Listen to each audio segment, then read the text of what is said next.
Isa po sa bawat 4 na batang Pilipino edad 5 pababa ay stunted o bansota. Bagay na naistugunan po yan ng National Nutrition Council ngayong Nutrition Month. Si Patrick Gupo para sa 13 sa tanghali. Hindi lang pagiging bansot ang maaaring idulot ng malnutrisyon, kundi pati mahinang pagkatuto, mababang IQ at mas madalas sa pagkakasakit. Ito ang binigyan diin ng National Nutrition Council sa pagdiriwang ng Nutrition Month, kung saan muling ipinaalala ang kahalagahan ng nutrisyong sapat para sa lahat. Ayon kay NNC Health Undersecretary at Concurrent Executive Director Albert Domingo, nagsisimula ang malnutrisyon kapag hindi nakukuha ng katawan ang sapat na nutrisyon. Kapag hindi po natin nakuha yung nutrisyong sapat, yan yung tinatawag na malnutrition.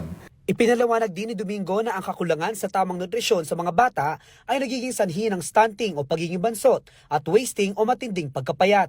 Ngunit mas nakakabahala niya ang tinatawag na brain stunting, kung saan hindi nabubuo ng maayos sa mga neurons na mahalaga sa memorya at pagkatuto.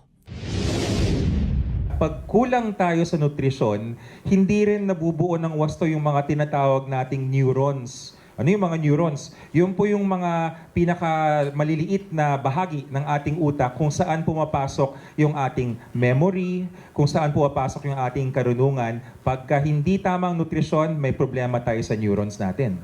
Bukod sa pagbagal ng brain development, sinabi rin ng NNC na humihina ang immune system ng mga kulang sa nutrisyon, kaya mas madali silang tamaan ng mga sakit, lalo na sa panahon ng tag-ulan. Ayon sa 2025 National Nutrition Survey, isa sa bawat 4 na batang Pilipino na edad 5 pababa ay stunted, patunay na nanatiling malaking hamon ang malnutrisyon sa bansa. Dahil dito, hinikayat ng National Nutrition Council ang mga magulang at komunidad na bigyang prioridad ang tamang pagkain, lalo na sa first 1,000 days ng buhay ng mga bata, para makabuo ng mas malusog, mas matalino at mas matatag na susunod na henerasyon ng mga Pilipino. Para sa totoong balita sa Bagong Pilipinas, Patrick Gupo ng D1 1206 para sa 13 sa tanghali ng Congress TV.